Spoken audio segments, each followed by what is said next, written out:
Aloha, my name is Lehua Kamalu, and I'm the Voyaging Director at the Polynesian Voyaging Society. Hello, my name is Cristina Mittermeier. I am a Mexican marine biologist and I have been an advocate for the ocean my whole life.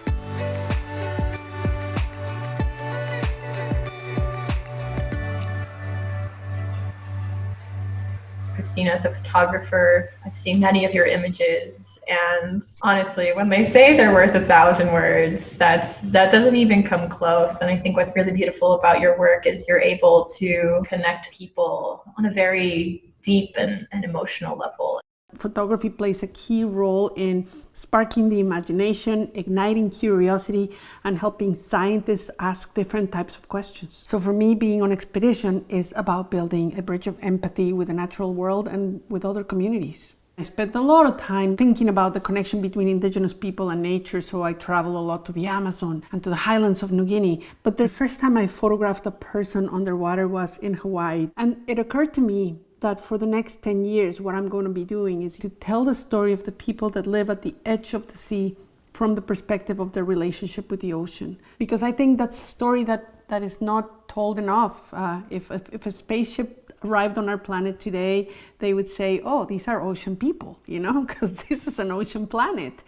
And I think nobody understood that better than Polynesians, but it is true of all of us. And that's why I love this voyage that you're taking around the world with a message of hope for all of our planet, not just for the peoples of the Pacific. Tell me more. So the traditional art of wayfinding really speaks to the manner that the people of the Pacific populated the many tropical islands of the Pacific.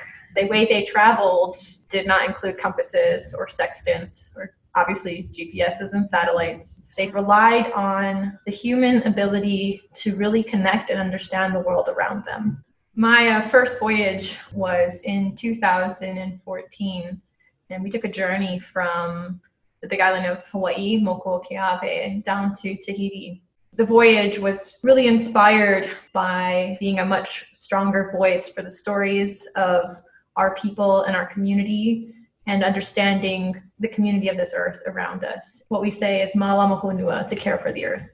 The first time I spent any significant time in Hawaii, it was very revealing for me to learn that by the 1970s, almost nobody remembered the traditions that made Hawaiians who they were, the descendants of these voyagers.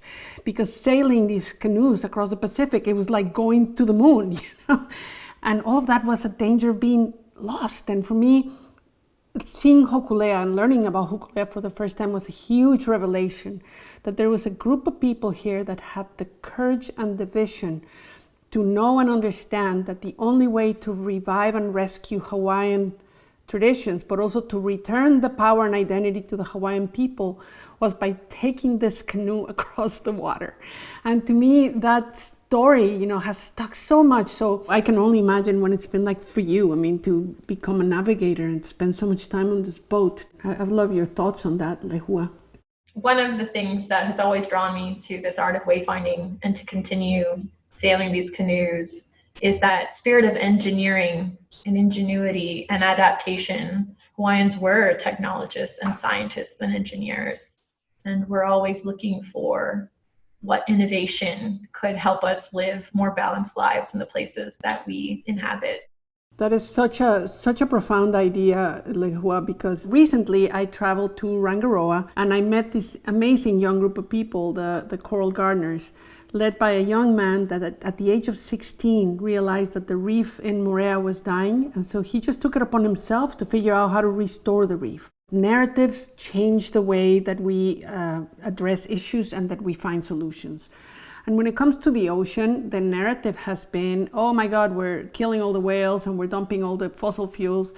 But the story that we haven't told is that the ocean is a huge part of the solution, not just to climate change, but just to planetary stability. And when you're a diver, right, you spend time in the ocean, you see that there's an underwater forest that's bigger than the Amazon in the ocean.